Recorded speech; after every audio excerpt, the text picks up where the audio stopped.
Should I go ahead and show my screen?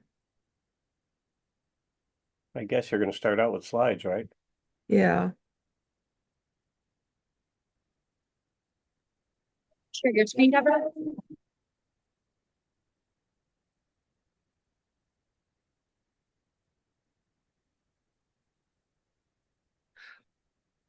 Oh, I think Carly needs to let me share my screen. Well, yeah, you better let us all share our screens. Yeah.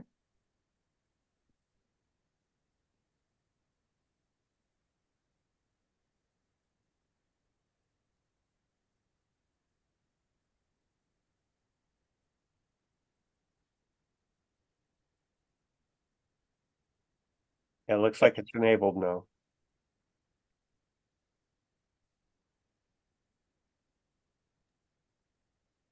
Okay. You should have access, Deborah, if you're able to share.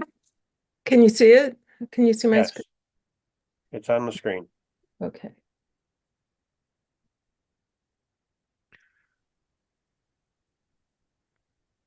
Are we all okay to share? Because I've got slides as well. We all enabled? I think so. If you just move over the share button at the bottom, click on it. If it opens up and shows your screens, you should be able to. Yeah, it's all looking fine.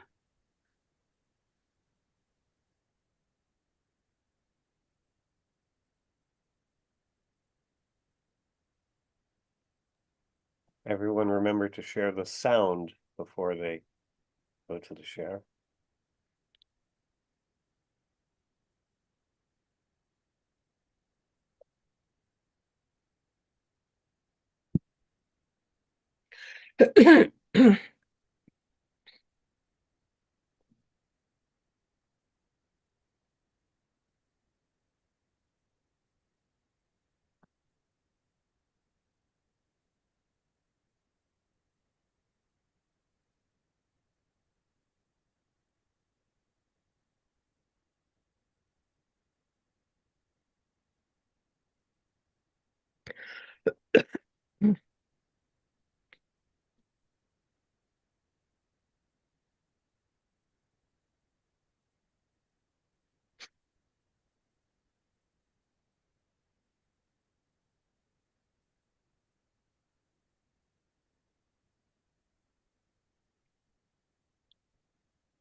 Oh, we don't have the warm-up music. Well, I think we should go ahead and get started. Welcome to our workshop on building interoperable conversational assistants with open voice specifications and software. So we're very excited to see everyone here and hope we'll get a lot out of our session. I'm going to just remind you that this is a Linux Foundation meeting and we need to be aware of adhering to any applicable antitrust and competition laws.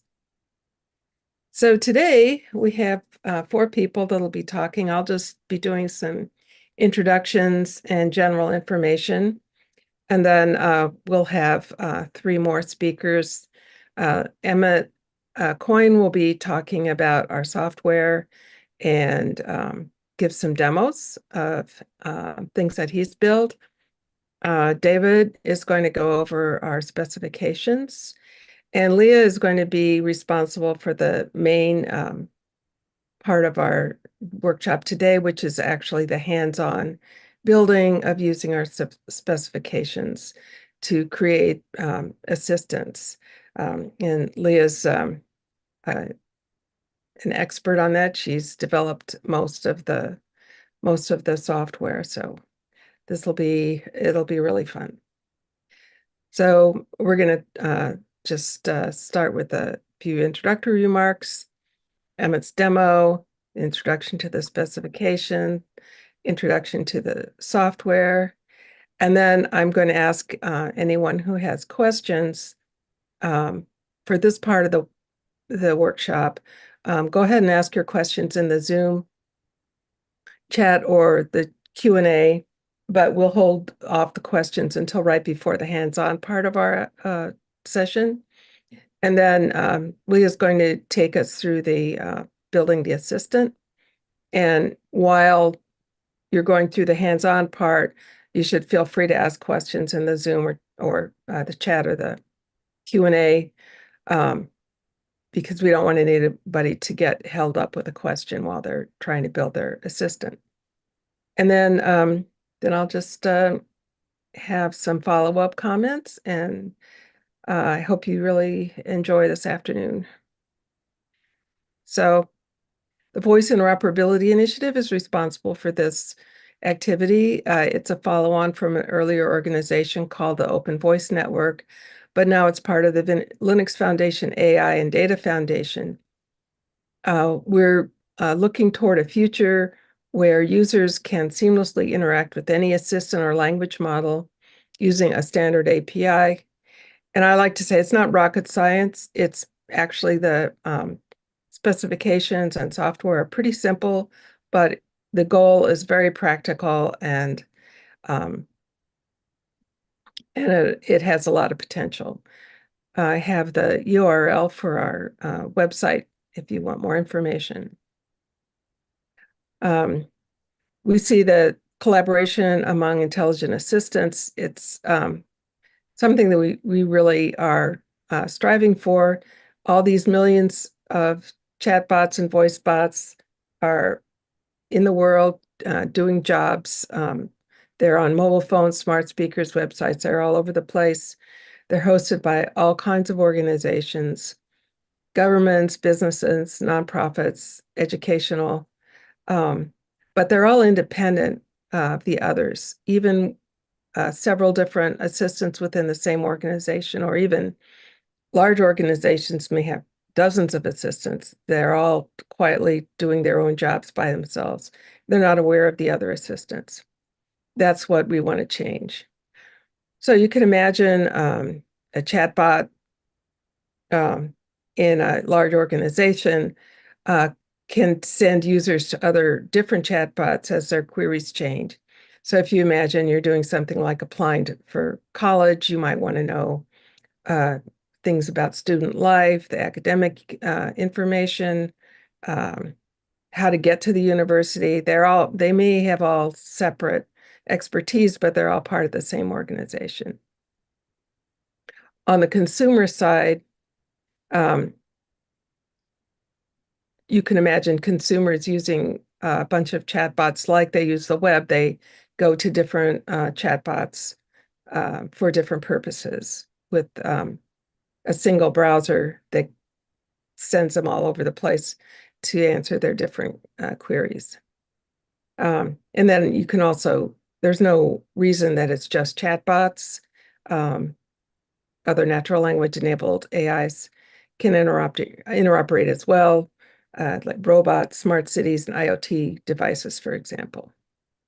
A user could be talking to their drugstore, need some information about their prescription, and go to the government's drug information site. Then they might want to go to their local pharmacy and find out whether their prescription is ready. So all of these kinds of things can be possible with interoperable assistants. We often get questions about other technologies that are closely related. And especially, there's two, especially Gen AI, which is sophisticated agents with advanced NLP capabilities can be based on Gen AI, but we our standards apply to any level of NLP, including even rudimentary keyword spotting. And today we'll see some agents based on rudimentary keyword spotting going all the way to the most sophisticated Gen AI system that there is. It doesn't matter to interoperability. The other thing that we're often confused with is agentic AI orchestration, which is kind of a newer idea that's based on mobilizing an ensemble of assistants with different expertise, but built on the same platform and focusing on a specific overall task. Agents that are using our software can certainly interoperate with agentic orchestration, but they can be focused on any task and they can be built on any platform. So with that, I'll turn it over to Emmett to show us a demo. Thank you, Debbie. Let's get this going here. Share some sound. It's not letting me share sound. That's a problem. Maybe I have to pick a screen first. Carly, if you're listening, I cannot share the sound on the video here. That will be key. I am here. Perhaps it's in your Zoom settings, Emmett, My Zoom on setting. your personal device there. Let me see here. Zoom settings, participants queue show, you mean the more thing down at the bottom? I'm not able to share sound either, if that's helpful. Which Yeah, I can't. Let me see here.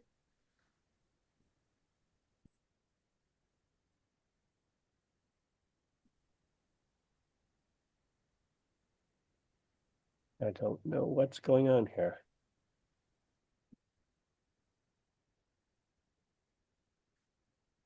Emmett, when you select share, and you'll see layouts on the right hand, Yes, are you able to select that share sound option? let's see. Oh, I can pick that and then, no, that's what I'm trying to do is share the sound on the right side. And that's not working.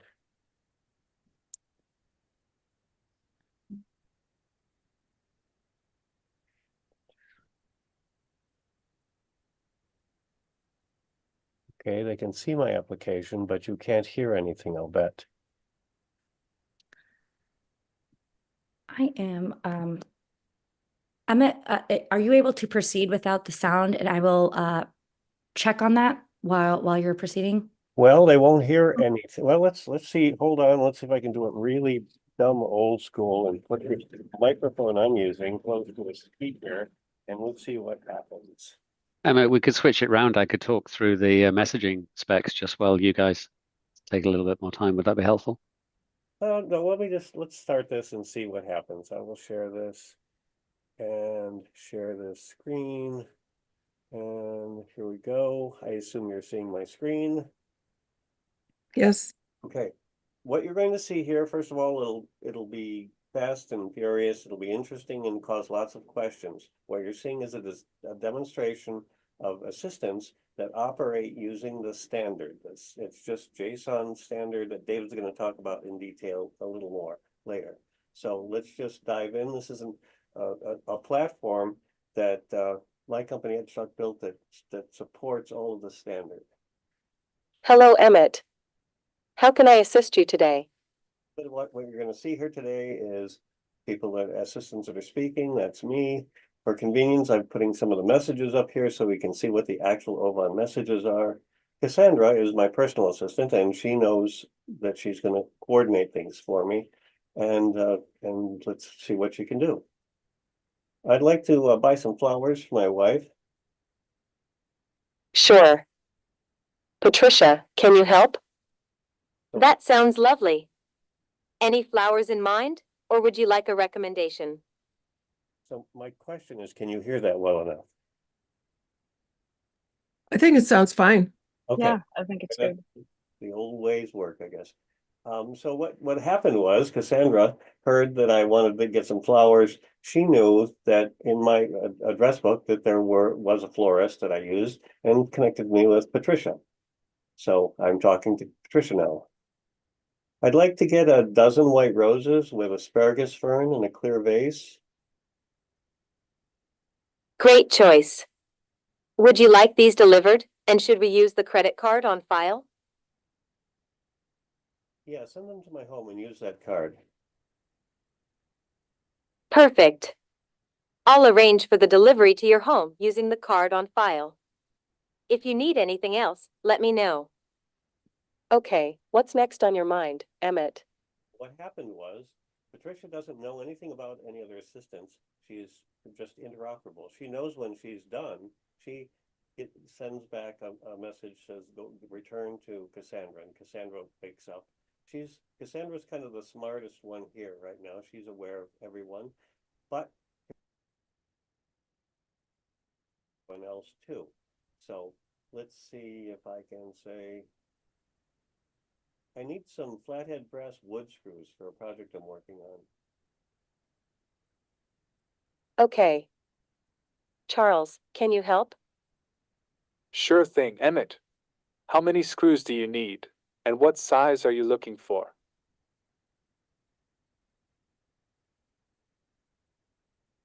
I need brass 1-inch flathead wood screws, 100.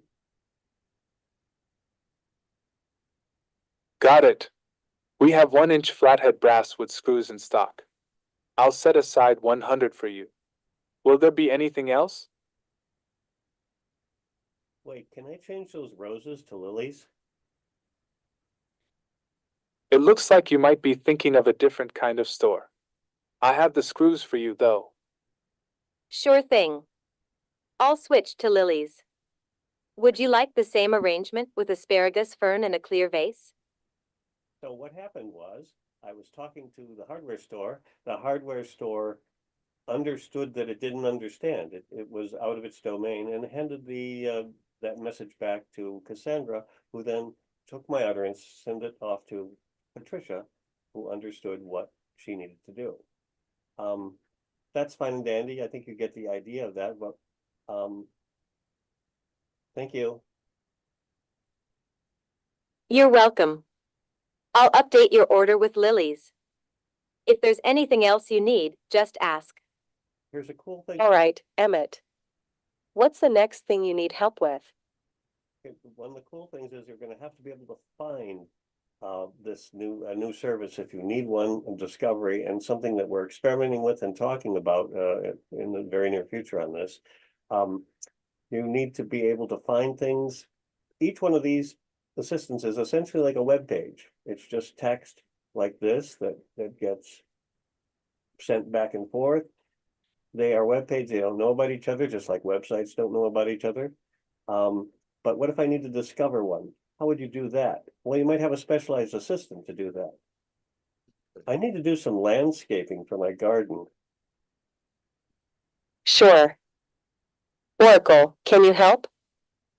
What kind of landscaping are you envisioning, Emmett? Do you need design ideas, plan selection advice, or help finding a professional landscaper? Oracle's job is to ask questions and assemble a structure that closely resembles the specifications of capabilities of assistants that can be essentially go to a search engine and find one. So let's see. I want to add a pond and some perennials to my garden. Great choice. Are you looking for guidance on pond installation, perennial selection, or both? Do you have preferences for specific styles or plants? Not really. I could use some guidance. Got it. Would you prefer an agent to help you with DIY guidance, or to connect you with a professional landscaper who specializes in ponds and perennials? I'd like a local service. Would you like the agent to focus on finding someone experienced in eco-friendly designs, Or is general landscaping expertise sufficient? Any additional services needed? Nothing else.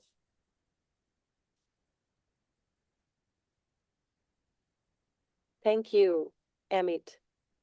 I will guide the creation of an agent to connect you with a local professional landscaper with expertise in pond installations and perennial planting.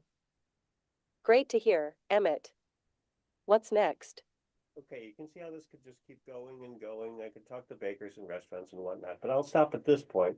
I think you can see what we're trying to do here. David will explain some of the mechanics of these messages, which is basically all that was exchanged. All that happened just was with these messages going back and forth. So let me unshare my screen.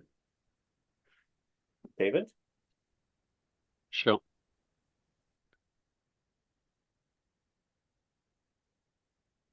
Find the right screen. No, we don't see it yet. There we go. Hold on a sec. There you go.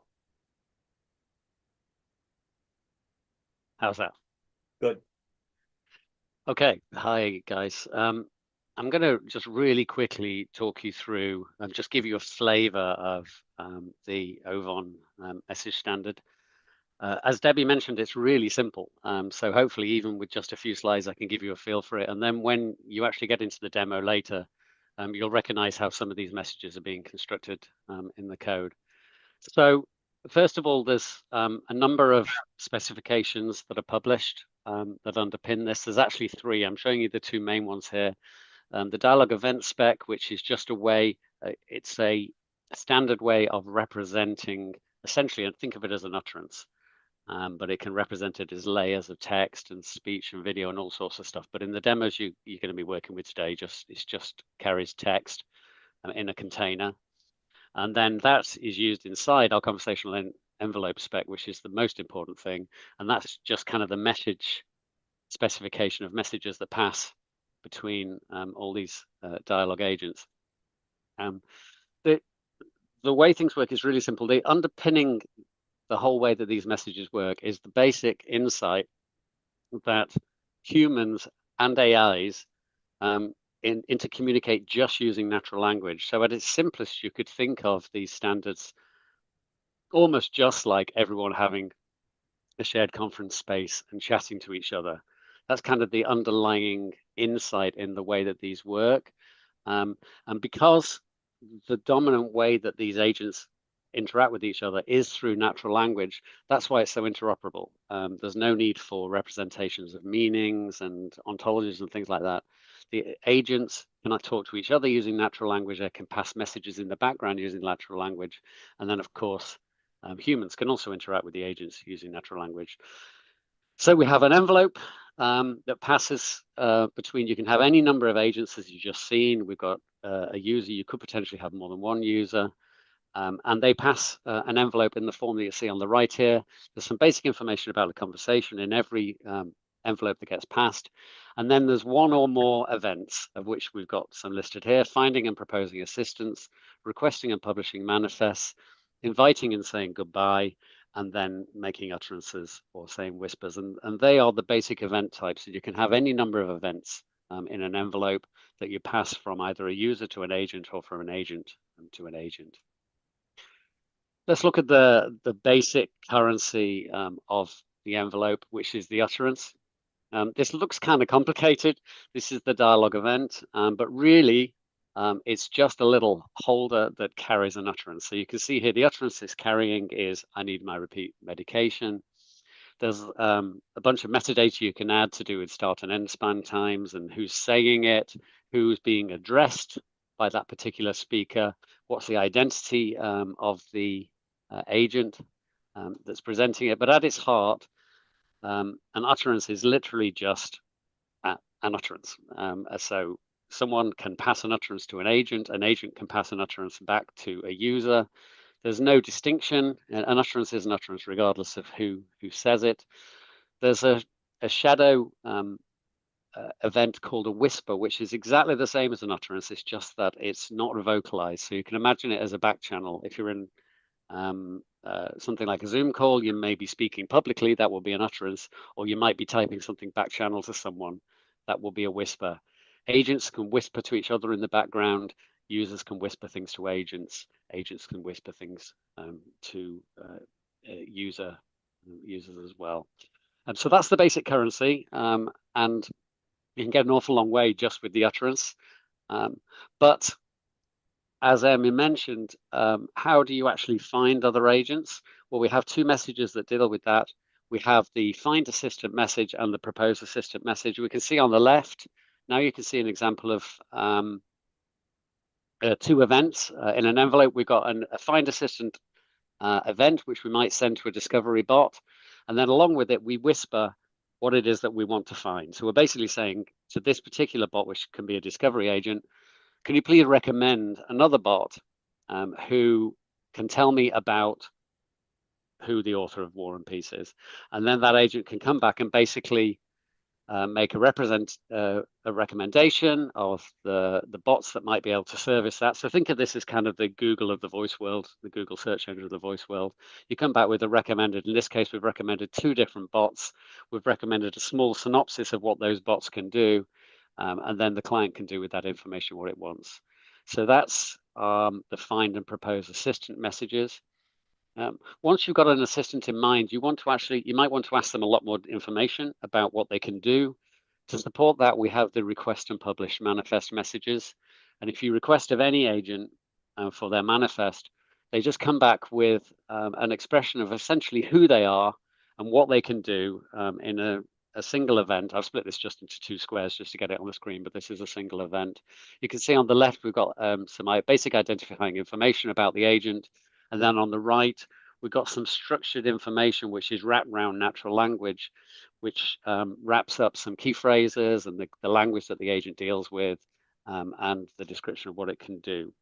So now we can talk to agents, whisper, and do utterances. We can find them and propose them. We can then request and get manifest information from the agents, and we're done.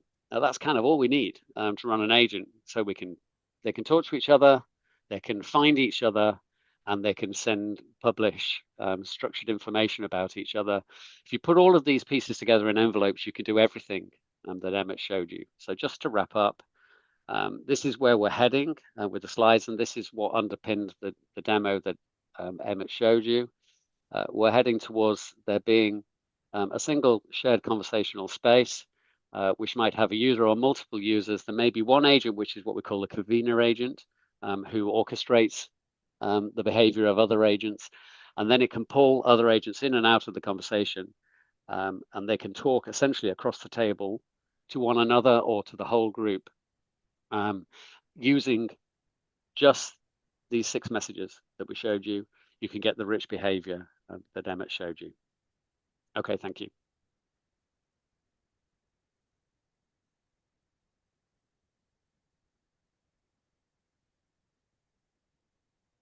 That's me done. Have to unshare probably. Trying to find the unshare button. Where's it gone? Let's there we go. see. So our next up is Emmett, who's going to be talking about our actual software, the 2 pieces of software, the Sandbox and BeaconForge. So you can go ahead, Emmett.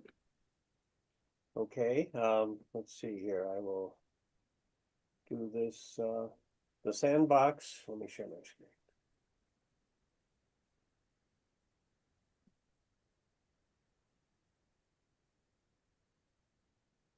You can see this. Let me turn my camera on.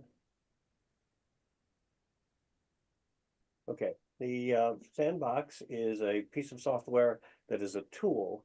What you saw with the demo was an approximation, an experiment with an actual end user kind of interface for this. This is a tool, the Sandbox, for making and testing whether the OVON messages are working properly or not. So this is, I think it's in the listing of the show, but if you go to the Open Voice Sandbox I think Debbie, you probably posted that. You can download this. It's in the GitHub. It's all open. You can play with it. And it'll look like this. This is an overview of what the architecture is. There's a launch server that you will start on your machine, and this is all explained in the README. It's pretty easy to set up, and it supports this page. It's run in the browser. It uses WebKit for speech, this free stuff that you can get through Google and the Edge browser on Microsoft. And the assistants are all separate, and they get these OVON messages going back and forth. So let's start the sandbox. There's this idea of creating and looking at assistants. Let's just dive right into something where we had Cassandra before. It's a tool, so it's not as friendly looking as a regular consumer thing might be, but you can set parameters. You can select voices if you want to change for an assistant. You can do a bare invite and start talking to it. Hi, Emmett. How can I assist you today? Need help with scheduling, errands, or something else? I'm here to make your day easier. Thank you very much. The tool gives you the response that comes back. It shows you the innards. In this case, we're using a large language model, an OpenAI model, which you will be able to use if you have a key with you, or we might provide one for the run of the show, for the run of the session here. It shows you what was sent. This is the OVON message that David showed you. This is what was sent to Cassandra, and it was an invite, and then she generated a response and sent back this thing. And as you saw, she said, "Hi, how can I assist you today?" It said who it was from. It's got the addresses of those, where it came from. That's all that happened. So if I speak to it again, you'll keep seeing these messages over and over. Hello, how are you doing today? I'm doing great, thank you. How about you, Emmett? Anything exciting planned for today? So the tool has several other things in it. We'll see there are logs that are written, so you can see what was actually there back and forth. You can turn it into just phrases. That's useful. You can see a sequence diagram in which you can see the human. It's going to the browser. It's running in the browser in JavaScript, and this is where the things are executed. That's where the speech is generated. But these are the OVON messages going back and forth in the TTS. So if you have multiple assistants going, you can see how the messages go back and forth in this kind of sequence diagram. I think that's probably all you really need to know about the sandbox. The BeaconForge is a whole different thing, but maybe let's see, maybe Leah, do you want to take over and talk about the BeaconForge? Yeah, I can talk about it. Okay, let me stop sharing. Okay, let me just get the right window open.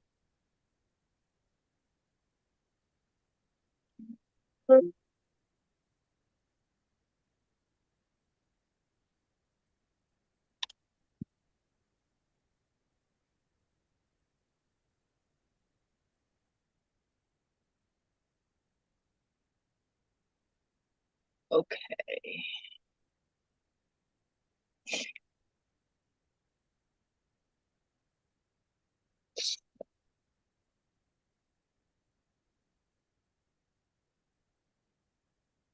We basically created BeaconForge just to make life easier for anybody who wants to create a Python Anywhere assistant or an assistant in general.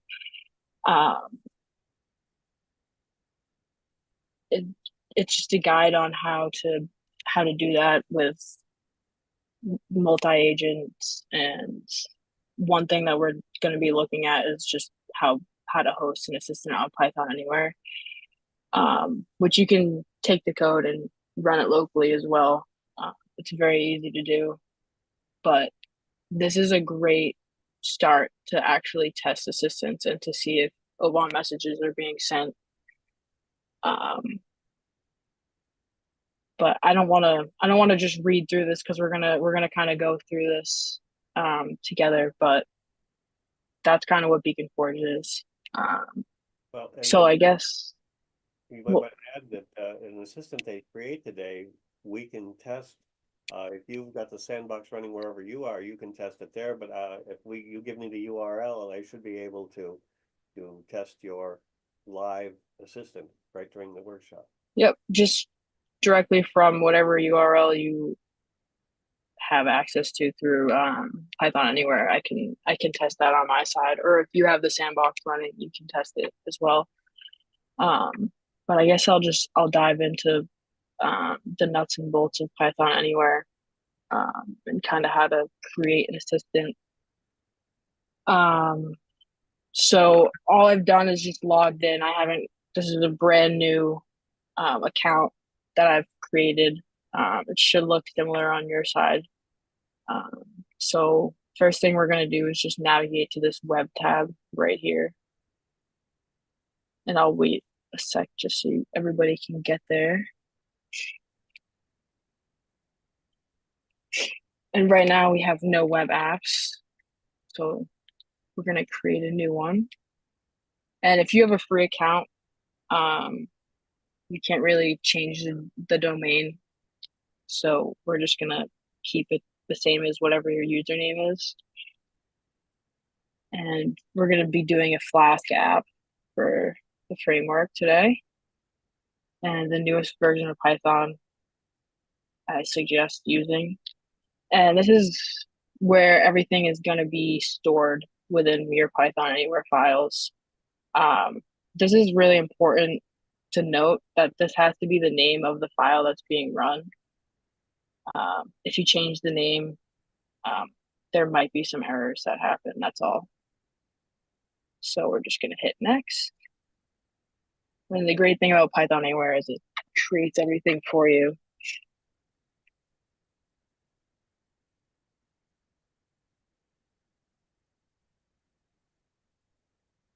Okay, so all right, it's all set. It's up and running. I always just hit this run up until 3 months from today, just so I know that it's running. Perfect. So from there, we're gonna just open the files in a new window. And it has created this My Site under directories, and we're just gonna click into there. And it already created a Flask app. It's a basic hello world. We're gonna overwrite that when we upload all of our files. So to do that, we're in our My Site, and we're gonna just kind of navigate to, if you've downloaded or if you've pulled BeaconForge from the repository on GitHub, then that's going to be what we're going to be using today.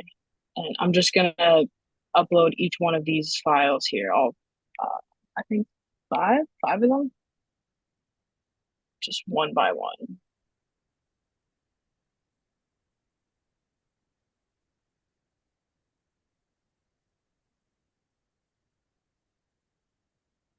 And when you update or when you upload the same file with the same name, it overwrites it automatically. So there's no duplicate. Okay, so now that we have all of our files here, we can kind of take a look at what each one of them does. The first one we can start with is this Flask app. It's going to look similar to the one we just saw. It's just grabbing the host and the sender information and passing the actual OBON message. So that's kind of the basics of that one. The next one we're going to look at is this config file, which is going to have all your API keys if you have them, any prompts that you want to send through, and most importantly, it's going to have your manifest, which you're going to want to change if we're testing this. So I'm actually going to go ahead and just change a few things just so it doesn't look the same as any other assistant that I already have in there. And we're going to change this service endpoint to the one that we created, or the one that was taken from your username. So this should be whatever your username is. And you can check that just by going back to web, and it's shown right here. Leah, do you want to check in with the people and see if anybody needs a minute to catch up? Yeah, anybody have, I was seeing if there was any questions in chat. I don't have the Flask app in my Python Anywhere files. Okay. So when we pull the files from BeaconForge, all we're doing is uploading. So if you don't have it in your directory here, we can just re-upload the file that says Flask app under that BeaconForge directory. I don't know if that helps you. When do we have to use the bash script to make sure? Yeah, I'm gonna do that after. I just wanted to show everybody what was in the files Okay. before running that. So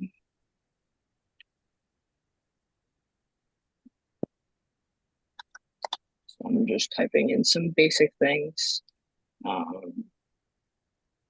You can do the same. You can put as many key phrases or descriptions in, and it'll help finding. Yeah, you can type, if it's an OpenAI assistant, you can put your key here. I do want to note, if you're not using a key, I would just leave this blank rather than having any words in there, just because OpenAI doesn't really like that there's words in there. It doesn't work properly. So I'm just gonna save that. Perfect. There was a question in the Q&A from one of the attendees who she said, Noreen said she didn't have the Flask app in her Python Anywhere files. Yeah, no, I tried to answer that by just saying that when uploading your BeaconForge directory that you pulled to your local computer, as long as the Flask app is in that directory, that's all you have to upload to your Python Anywhere. Lorraine didn't click, you wanted to build a Flask app, and that's why she didn't see one there initially. Potentially, that's why this web app set up creating a new app. Hold on.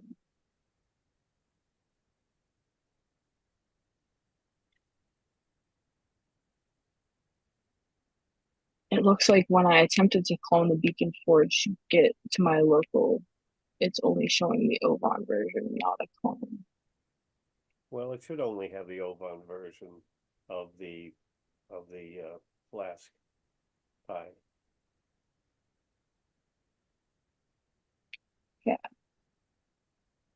Is there a place that she can send a screenshot, she asked? Can she attach that to a message in the chat? I think so. Yeah. Possibly, yeah.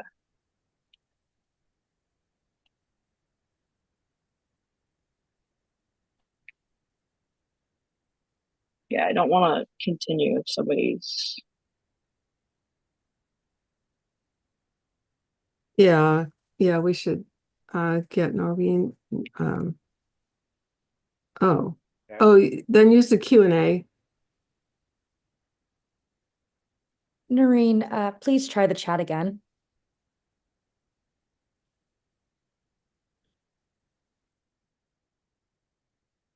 Hmm.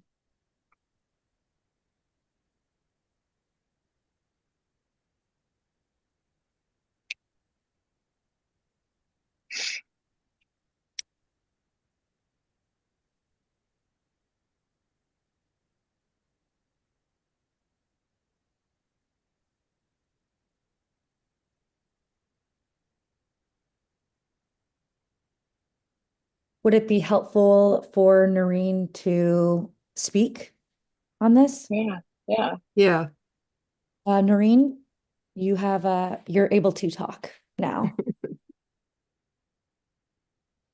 Okay, let me find my page that I had the Python Anywhere on. No worries. We could take a look at Noreen's screen too. Oh, that's actually a great idea. Okay, yeah, let's do that. Yeah, just give me the ability to present.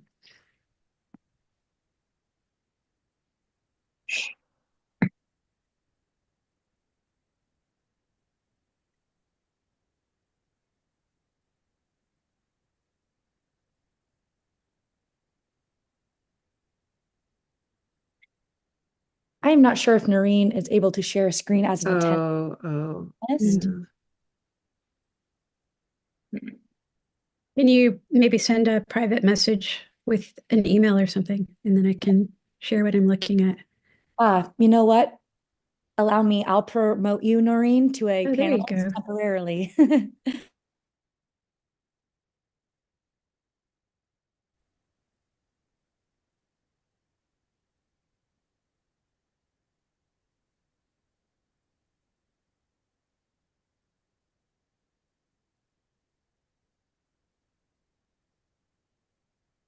Oh, you're muted.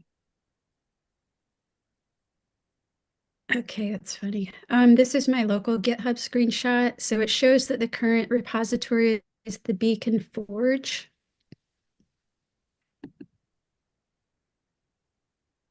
Open Voice Interoperability BeaconForge. Can you Perfect. just that's good. Okay. And then the Yeah. other one where I couldn't see the Flask. Let me just share a different screen. This is what I have on Python Anywhere.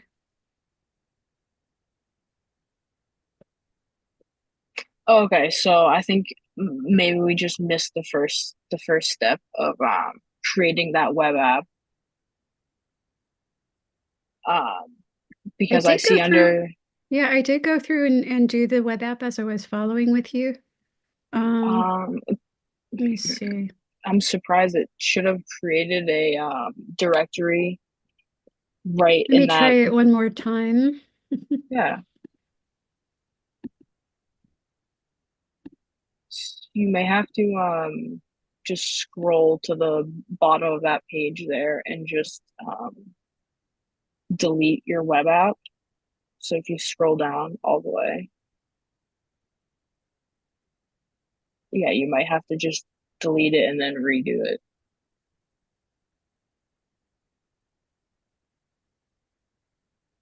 Perfect.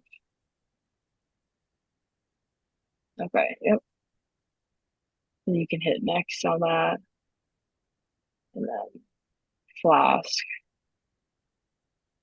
And then, yep. That's what it was. I didn't click Flask, I clicked manual. Ah, okay. All right. Perfect. I'll put it up now.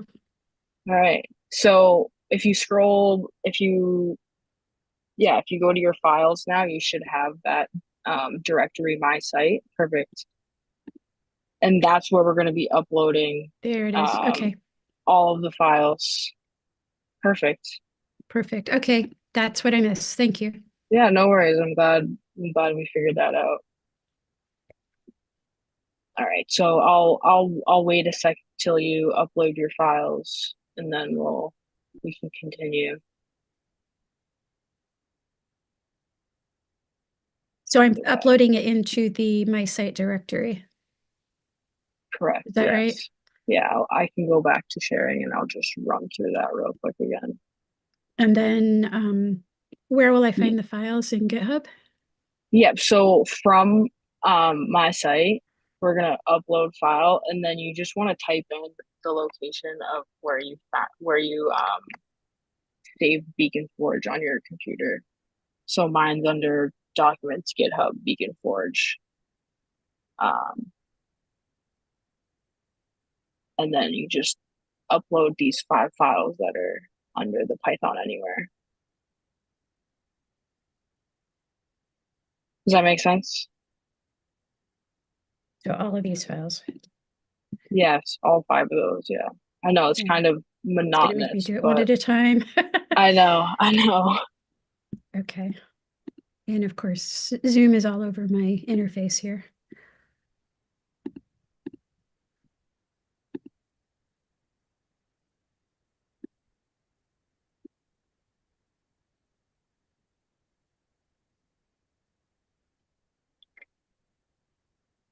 There. Perfect. So this is Flask app. If you click on that, you don't really need to change much in here, or really anything. The file that we did start changing things in, it was assistantconfig.json.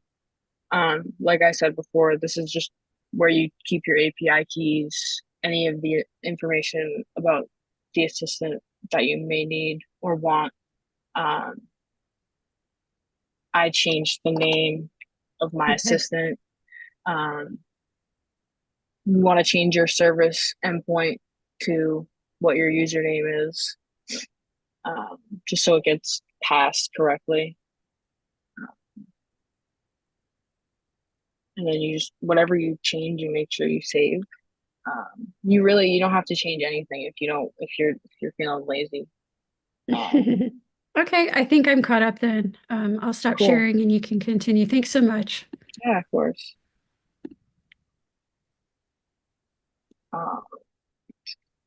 The next thing we're going to be looking at is this weather API isn't super needed. It's just for like very basics of what the assistant I created did. It's just 2 functions on getting the information from the API. If you were interested at all in Open Weather Map and how it works, this is a good file to look at. Let's see. This file, intentconcepts.json, is what I like to call just like a keyword finder, or like a basic like word matcher, basic LLM that's not really even an LLM. All I did was create these different names and examples. So what my weather assistant does is it takes the location of a place and basically gives you a weather forecast for the day. And then I ask it to convert the temperature, and this is the key phrases that I'm looking for in order to actually make that happen. So What it does is it looks for any of those phrases and it returns the intent, which is the name of that thing. Convert. correct. Any number Yeah. you say will come back with a fixed intent. Correct. Yeah. These are the key phrases that you want to be matching, and this is what the intent is. Okay. So this is assistant.py is the place where everything happens, basically.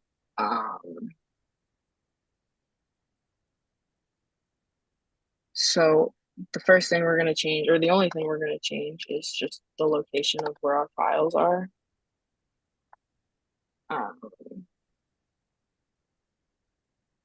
So all we're doing is grabbing our keys, some keys in the manifest from the assistant config, and then some of these functions aren't really needed for you. They're just the basic weather assistant. This function right here is actually searching for the intent and word matching it. It's taking the file, loading it in, and putting the user's text to actually match it. And this is the basic one for the weather. very basic. It's just appending the location back to the message. And this function really don't need. This is the OpenAI function that we're going to be using. So I'll go into that in a second, but where everything truly happens is this generate response in line 97. This is the function that's kind of building all of the messages back to send to the user. You don't need to really change much of this unless you want to, like, again, play around with it. So the key things to note are just the event types. That's kind of what we're going to be looking for as an assistant, is what is the event that I'm being given and how do I respond accordingly to that. So basic event, if it has an utterance in the event, this is how it's going to respond. All it's looking at is that value. When we look at the specs with David, that whole mumbo jumbo of parameters and dialogue, all we're taking out is that value. This is just a basic invite. When you hit that bare invite button, this is what's being sent back. You can change this to anything. You can introduce your assistant. This is just being hard coded in. This event type is for the manifest. All we're doing there is, again, sending the manifest, which is the basics of what your assistant is able to do, the capabilities. So when we're actually messaging the assistant back and forth, we're calling it utterance. And this is kind of where we're going to be doing our like word matching or phrase matching. So take the user input. We look for detected intents, if there is any. The first one I wrote here was weather. So if the user asks about the weather and say, I'm located in Boston, so say Boston, it's going to come back and say, weather in Boston is, whatever this response text is. Leah, I just wanted to point out that all the event types, that's the standard. Correct. So you don't change those. No, if don't you want change. Your assistant to be interoperable. Those are all the events that David went over, the standard events. Yeah, I wouldn't change anything really with I'm going to show you I'm going to show you just a piece of code that I created. But all we're doing here is creating if statements and word matching. So if it doesn't have anything to do with weather or converting the temperature, then I'm generating this OpenAI response if I have an API key. And that's where the next function kind of comes into play. If you have an OpenAI key, we can kind of run through that. But the further you scroll down, the more kind of craziness you'll see. But this is just the building of our actual OVON messaging. You don't really need to change any of this. I wouldn't. This is all kind of what has to be sent in order for the messages to be properly sent, I guess I would say. But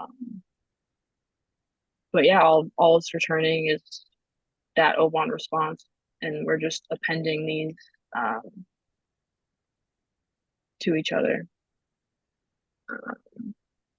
So yeah, that is kind of the nuts and bolts of this assistant.py. So I guess the first thing we'll do is, if we want this assistant to actually run properly, we're going to have to do some imports. So we're going to just X out any consoles we may have. So you just navigate back to your kind of dashboard page and go to consoles. And then if you do have any, I would just X them out right now. They're not needed. So once you did that, we're going to go back to our Flask app.py, and we're going to open a bash console here. And now we can do our installs. We only really need two. The first one is going to be this line right here. So I'm actually just going to copy and paste that. And I've already done this a few times, so mine says requirement already satisfied, but yours should run through all these installs. And then the next thing we're going to install is we're going to do a pip 3.10 because that's what we installed when we created the web app. And we're going to just do an OpenAI. And we're actually going back a version. I know, not ideal, but this is what we have to do for it to work this time. I'm going to be in the process of updating. But this is exactly what you want to type in. I think I can copy and paste that into the chat if that's helpful. Absolutely. There you go. And we're just going to hit enter. Perfect. I've already done this, so again, it says it's already satisfied, but yours should run through and install everything. And now we're kind of ready to just test and see that this assistant works. Again, this is my service endpoint, so I'm actually just gonna copy and paste this, or copy this. I'll show you where I'm gonna paste it in a second. Paste it in the chat. Okay, I can paste it in the chat. They don't need it, but if they want, if they have the sandbox, they can see. So in order for this assistant to actually be up and running and for the sandbox to connect to it, we're going to hit this little like reset button, I call it. It's right next to the run. Once that does its thing, usually takes 5 seconds. Okay. So I have the sandbox opened right now, which Emmett already showed. Nothing seriously new here, but what I am going to show you is we're going to add an existing assistant, and this is going to be the one that I just created. And all I did there was paste that URL that I grabbed for the service endpoint, and we're going to hit load from manifest. Hey, Leah. Yeah. Before we get too far ahead, it looks like Noreen has a Okay. error in the Q&A. Okay. Also, I don't think your system loads.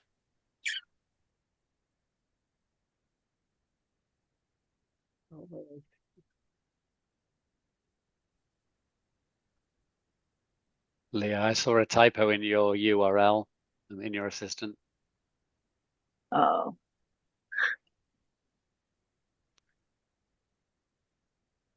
In assistant.py.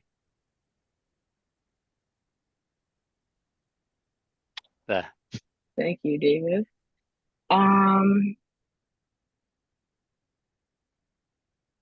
Finishing this over, just not currently taking account of that. I honestly think it's just because we are going back on a we're kind of going back in an update for OpenAI. We're using a different version.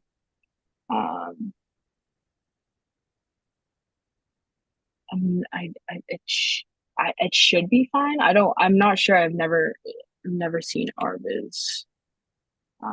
Is that what gave you that error? Installing OpenAI or installing Flask cores?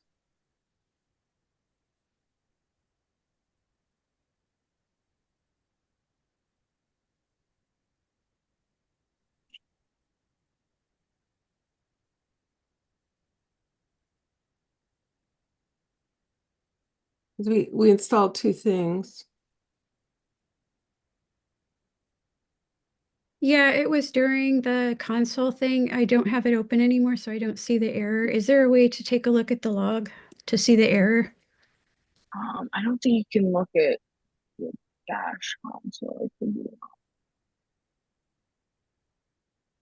I don't think you can. Unless you had one. Oh, here it is. It's still there.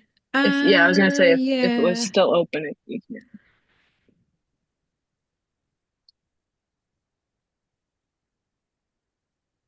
It was still trying to find the line that I typed.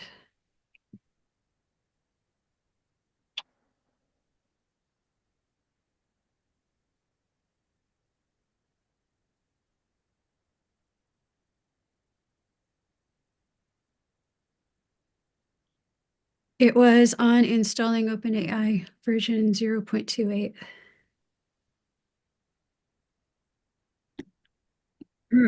It looks like it did a lot of stuff. There's a lot of requirement already satisfied, collecting happy eyeballs, et cetera, et cetera. It got down to downloading typing extensions, installing collected packages. So that is the line right before the error. Okay. But it looks like it successfully installed OpenAI 2.8.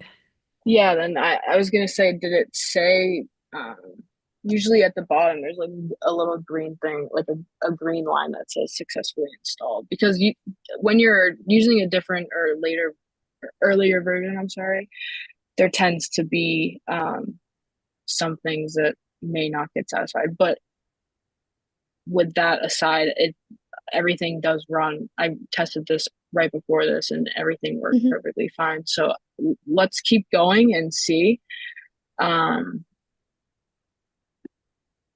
if it remains an issue, then I'll have to look into that. Okay.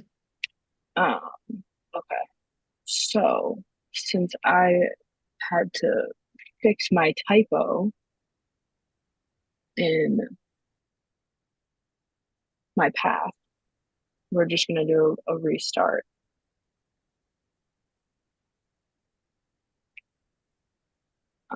Let's see. And again, anytime you save or change anything and save, you have to hit this reset button because you have to just restart your server.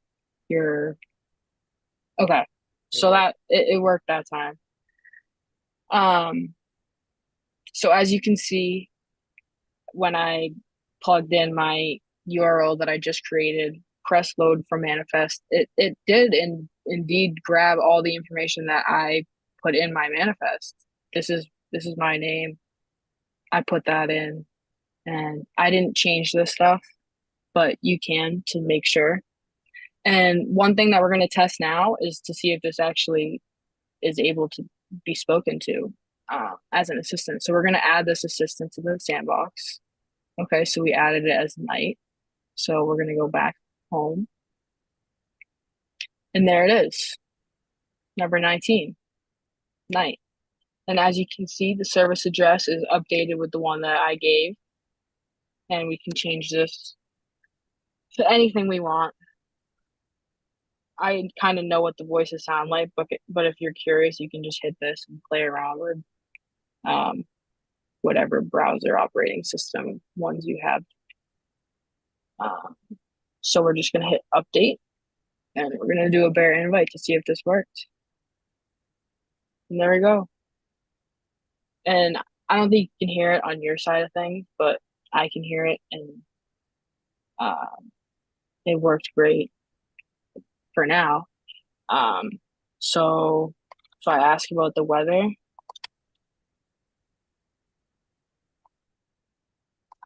in Boston, here we go. And what if we want to convert the temperature? Can you convert the temperature? There we go. So now we know that this assistant's working now. Okay. Noreen said, remind me how to open the sandbox. Can we paste the sandbox link? I can navigate to it through GitHub, and I can send the link.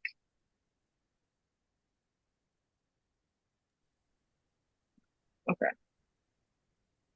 Leah, now is also a chance you might be able to just look at someone else's, use your sandbag box to see if you Yeah, can see I was anyone just else. gonna say, if Noreen wants to send me what her URL, I can take a look and see if hers is up and running. And if you don't have, we might not have time for you to download the sandbox and me walk you through there. But if you want to send your let me navigate to it, your service endpoint here. If you want to send this in the chat and make sure your assistant is running, I can take a look and see on my side if everything that you added to your manifest.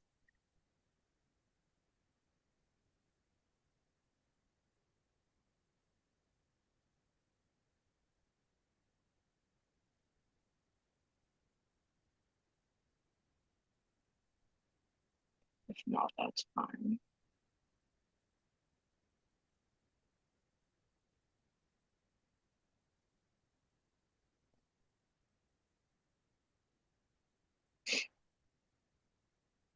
All right.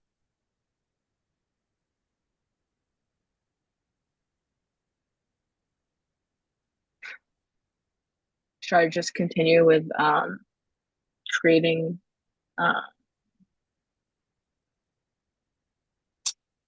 kind of a new intent? That sounds good. Okay. So if we want to create a new kind of keyword matching for our system to be a little specific, I just created something very basic. Thanks for the idea, David, but it's going to be about planets. So I'm just going to actually copy this over.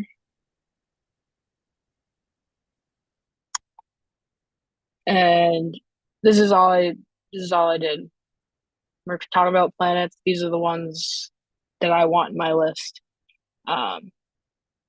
If you want more, if you want your assistant to talk about, doctor things, or to be anything cars related, you could put keywords, key phrases, whatever your heart desires. So now that I have that, we're kind of going to go back to this assistant.py.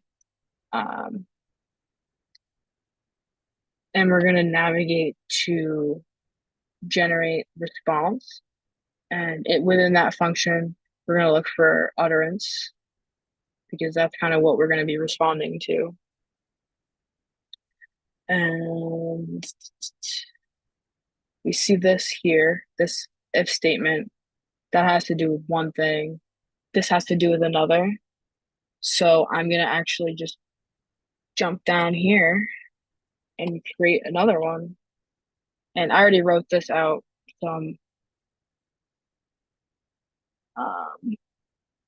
Okay, perfect, Maureen.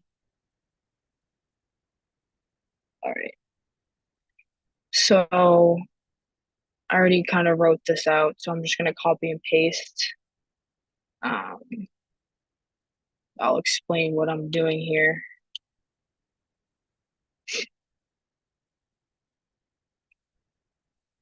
I don't think that should give me an error.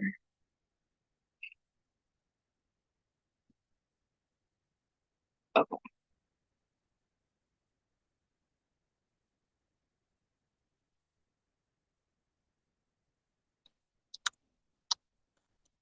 Sorry, was one line up. There we go.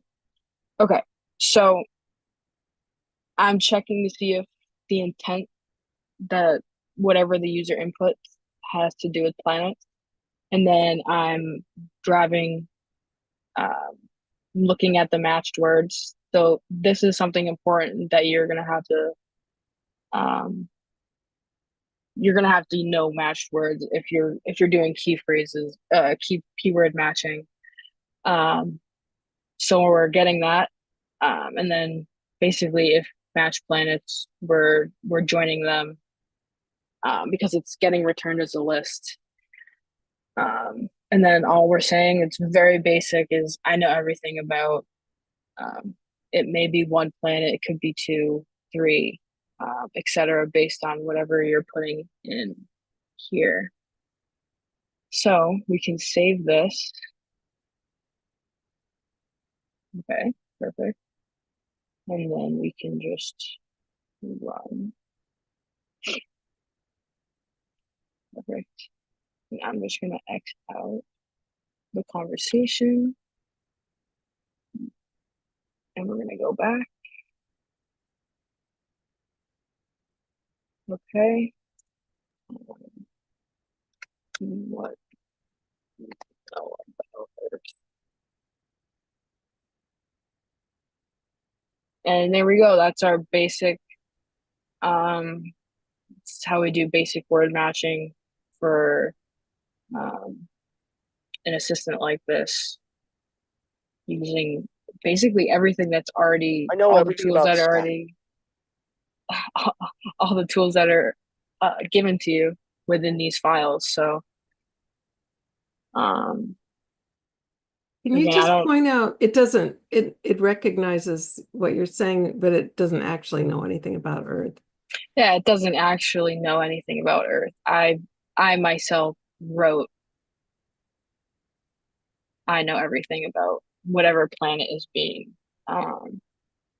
planets. It could, again, it could be whatever planet is in that list here. If you had an API like you have for weather that knew about planets, you could send in the API Earth and it would come back with something about Earth. You could ask the diameter. Exactly. Exactly. That's exactly what I'm doing here, is I'm grabbing the location that's being inputted by the user, and I'm sending that to my weather API file here. And I'm So getting the weather based on the location. you would put your planet information API right there about line 166. Exactly. Right around here. Yeah. And you can even send this information that you get here, if you want to do like word matching, you could send that information even to the OpenAI response and have it be, you know, more specific responses. But OpenAI is kind of does it itself, you know. But yeah, that's kind of the basics of how to get around this file, and like reading it and kind of writing some code to actually test to see if everything works. And I don't know if anybody is here and has a URL that they want to send to, if it works. But yeah, that's kind of the end of my spiel. If anybody has anything to add. Well, I think everyone doesn't have access, I'm not sure, to the chat, but if you put it Put in the Q&A. Yeah. Everyone should have access to the chat. So if anyone has any questions, they can place it there, or Q&A. Should we show if you just want to use OpenAI, isn't there another method? Yeah, if Yeah. you just want to use OpenAI, it's this function's already set up for you to do so. But Leah, you have to put your key in, otherwise it's not going to work. Yeah, exactly. If you don't have your API key in that assistant config, it's not going to know to connect to OpenAI. Like I could say, you know, what do you know about cars? And it's going to say, error, you haven't provided an API key.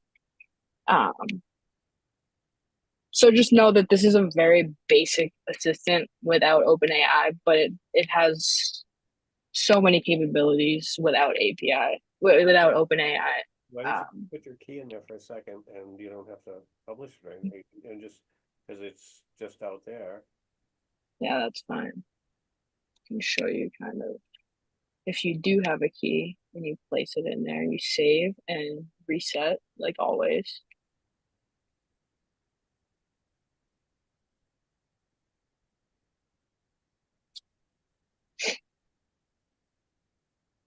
And we're just gonna X out of this conversation, refresh, and then we're gonna connect and say, As an AI, I can tell you that it's difficult to say whether frog. or now it says, Yeah, it works just fine.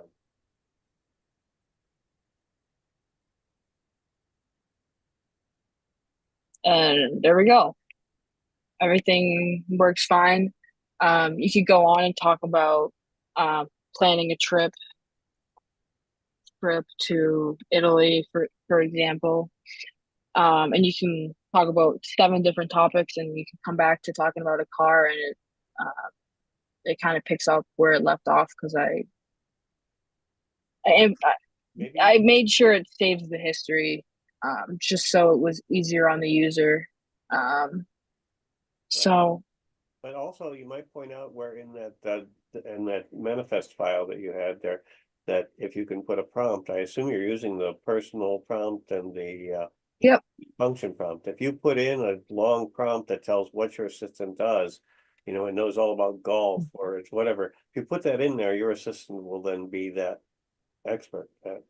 yeah. Like I said, if you want to just be a assistant about planets, you can alter this to just say you only know about you're a planet expert, basically. You can say. Well, we've set the things too. This is a personal prompt that says kind of what your personality is and how you behave. The function prompt is what you do. So for instance, when you saw in the demo, I was talking to the florist, I just had a long function prompt that explained that she was a florist and local and would cut flowers. And that's all I gave there. So that's almost pre-made for you. It should be, once you get your key in and your open AI, you should be able to make a very interesting expert on something. And I guess we didn't ever show that if you want to see if your assistant is also connected without doing, or if your manifest is working, you just hit this request manifest button when you select an assistant, and it sends that right back. Just a fun little, if like it changed everything that I changed, so it's grabbing it directly from the message I'm sending. So, it's cool to see. That's all. This is a good moment to just point out a feature of Ovon here. So the request manifest message went out, but Leah had coded her agent not only to send a manifest, but actually to send an utterance back. Yes. So one of the cool things about the Ovon messages is you can essentially just stack events up. So even though someone might be inviting you or requesting your manifest or asking you to find an agent, you can also talk to them at the same time and send responses or whispers in any kind of permutation. So it's the rich combination of these events that allows your agent not only to interact with users, but also that agents can communicate with each other using these messages. So the whole idea is we kind of got this loosely coupled community of agents and users who can talk to each other, send information back and forth. And that's where our expectation is that as people develop these agents that have sort of specialist capabilities, there'll be an emergent, a sort of richer emergent capability as they interact with each other. Well, to expand on what David just said, there's also, if you remember from my demo where I was talking to multiple assistants at the same time, is that you can, in the envelope, you can send utterances that are directed to the florist, for instance, and allow the hardware shop and the baker and whatever to hear them if they want, if it makes sense for the context of what's going on. You might be doing a community goal of a trip or the flight and a hotel and a rental car. And it's as this expands, it becomes more like a team effort with these assistants, and following some simple rules. As you saw, there were very simple rules that we followed for that demo this afternoon, earlier this afternoon, and that's our goal, is to have the simplest approach to making very rich, engaging conversations. I don't know a better way to put it, but it's great. It's a great way to see everything that's going on. Sandbox is super helpful in that. But yeah, that's kind of the end of my spiel.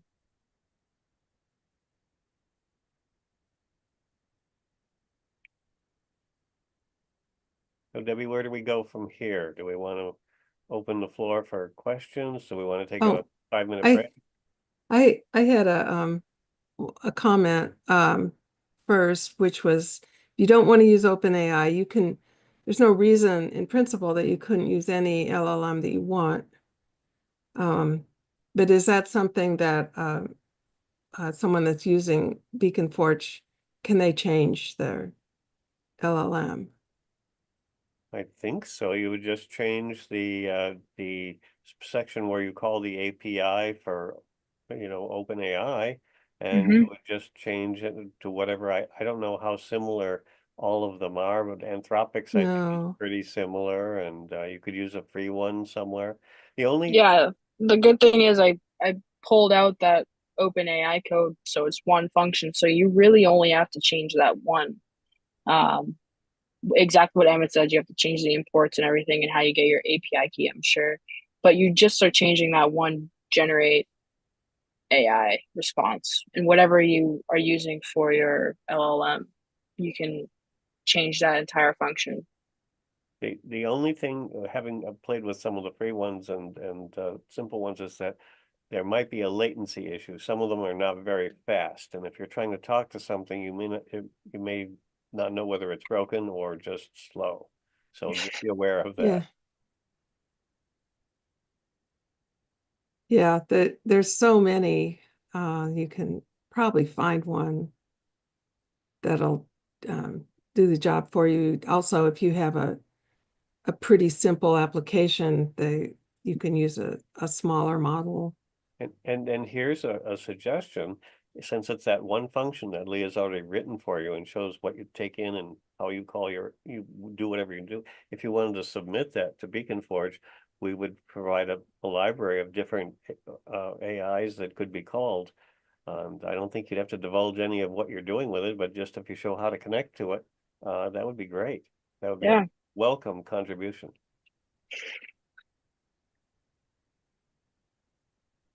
I have a couple more slides just to wrap up. Let me share my screen. I think looks like we're going to end a little bit early.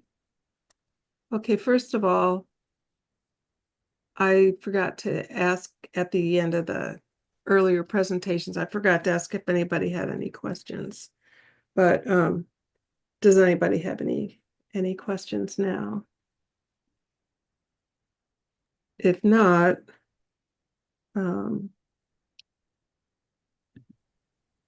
let's see, there should be a couple follow-up things I wanted to mention. One is our QR code for all of our GitHubs. They're all under the Open Voice Interoperability. I'll leave that up for a second. And then some next steps. I hope people will keep developing their assistants, give us feedback, ask us questions, and more importantly, we're developing a list of assistants in one of our repositories. So it's just a bunch of URLs. And if you send a pull request, we can add your assistant to our list.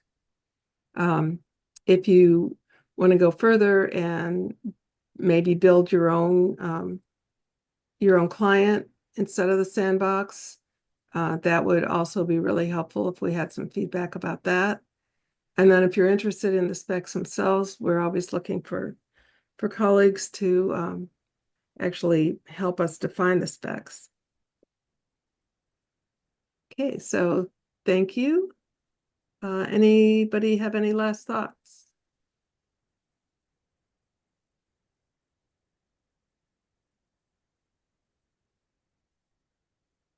Okay, I appreciate everyone's attention. And thanks, David and Leah and Emmett and Carly. Awesome. Thank you. Thanks. And this will be on YouTube shortly. Thanks, guys. Thanks. Thank you.